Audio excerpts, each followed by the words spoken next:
arm hang. These little U's. Very, very circular U's. So that when we do spin, we'll invite a little bit of movement with the hand. Find these little pillows up here.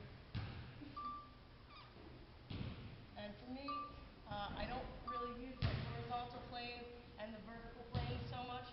I use this 3D plane that's kind of a combination of the both. And for me, is a great way to explain the basic parameters of the joint. So anyway, one thing that we played with in combination with that was just walking around the room and letting ourselves fall a little bit. It helps to pretend you're drunk, and it helps to pretend you're a ballerina. So being really tall, you could fall. And use the arms actually to inspire where to go next. Often I'll get into this little death spiral, I called it, where I find myself spilling into the center of a circle. The faster I walk, the more angled my body gets.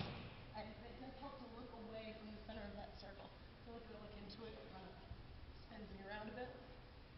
So I'll look away from it to keep myself going. And we can use the arms then to see how they change things. Yep. So it's just a fun activity to play with. We got into this a little bit with hoops when we use them as ramps. I go right into real quick. Before we use the hoops, we did this. Breathing. Inhale and then exhale. Inhale and then moving. Inhale and then exhale.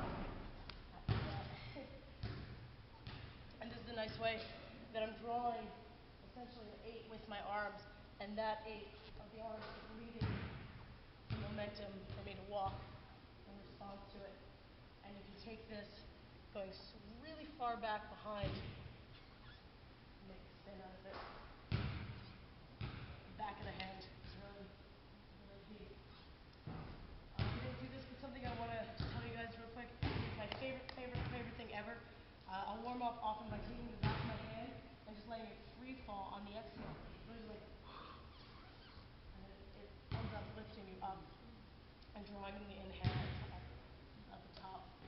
Just forward, take a foot that you want to be on, down, and you'll fall all the way up and draw the inhale in again. So that's a really nice thing to play with. With the hoops, we did a few things. The hoop thing that was most reminiscent of that figure 8 was this guy where we went up this ramp and then down the roller coaster. Up and down, up and down. And that was when we used the hoop like this in water. It's really nice to give some belief, give some weight to this textured imaginary space, and pretend you're splashing in the water, whether you're treading, whether you're twisting, whether you're scooping bits of water and letting it roll off the back end, letting the front levitate in front of you, pushing into it. You might find the hoop finds a plane behind you. Maybe it finds a plane on the side of you. And with this, you can imagine that any one of the planes is going to be your front plane. I'm not much of a stage person. I like to be the center. So, yeah, you can scoop from the back as well. You might notice the feet. There's little details that are really important. Scooping from the back, you end up usually on your heels. Scooping from the front, balls.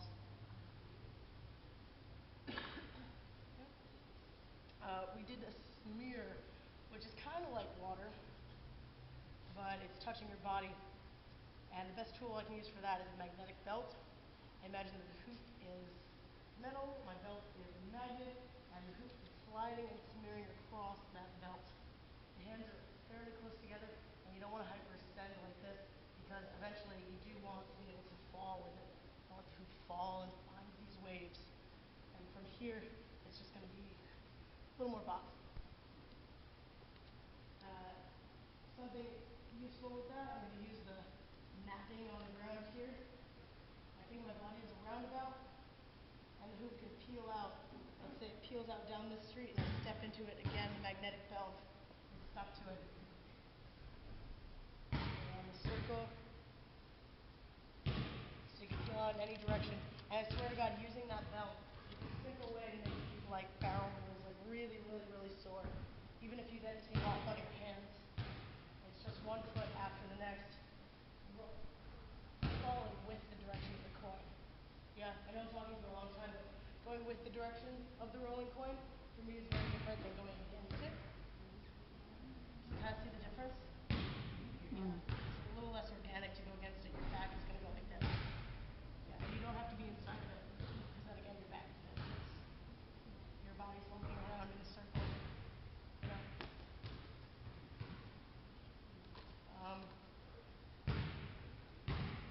Next, combining the two, it's kind of up to you. If you play with the water a lot, I'll have my knees and my legs mirror it, and eventually it'll amplify as I pick up a foot, and the hoop will be on some vertical plane. And then that's a smear. And you can look into it, you can look behind it, and you have another plane. One way we segued from one to the other was up the ramp and down the ice zone. So I said the hoop is going left, and so my left hand is scooping up that ramp. Not both, just the one. And so the one will fall up the ramp and down the ice zone. A series of falls. The other one goes back.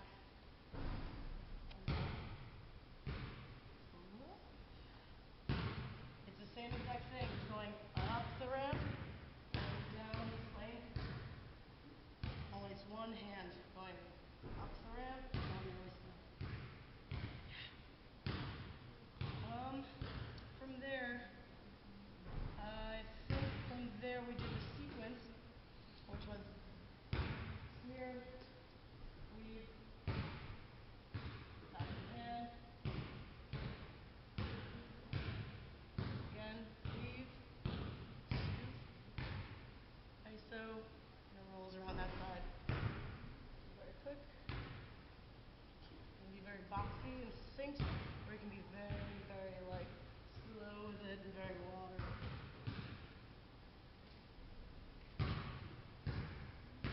And using one foot often is a nice way to really get an understanding of how your body can move and find some consistency between movements like this, and movements like this, which look pretty similar. I feel like there's figure eights occurring everywhere. Yeah. Oh, last thing we did was just holding the hoop in our two hands. Easier, harder. I like the palms up. I think it creates more space and there's more. This doesn't make sense to me. I think it cuts off the feeling.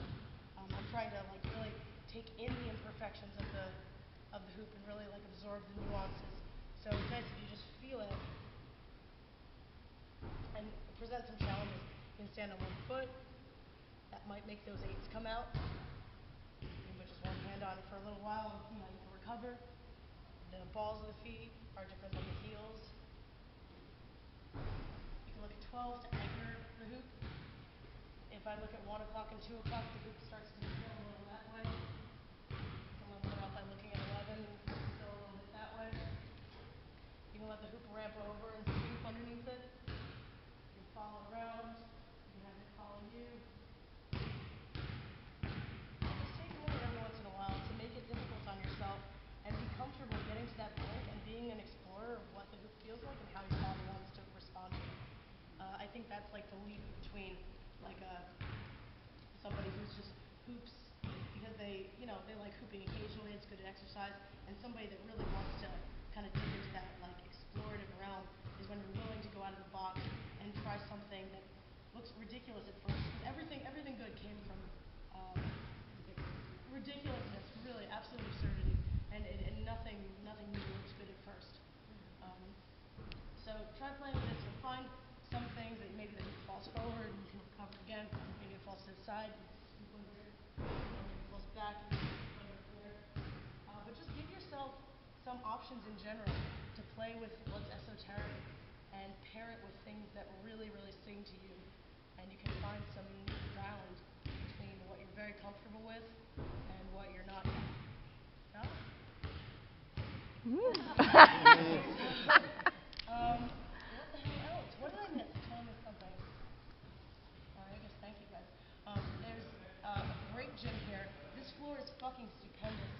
And we have music and we have this until 5:45. I would just love it if we took some time to jam out. And if you have any questions about anything or just want to shoot the shit, I'm around and yay. You guys do fucking great, so thank you so much for being a part of this. Yay.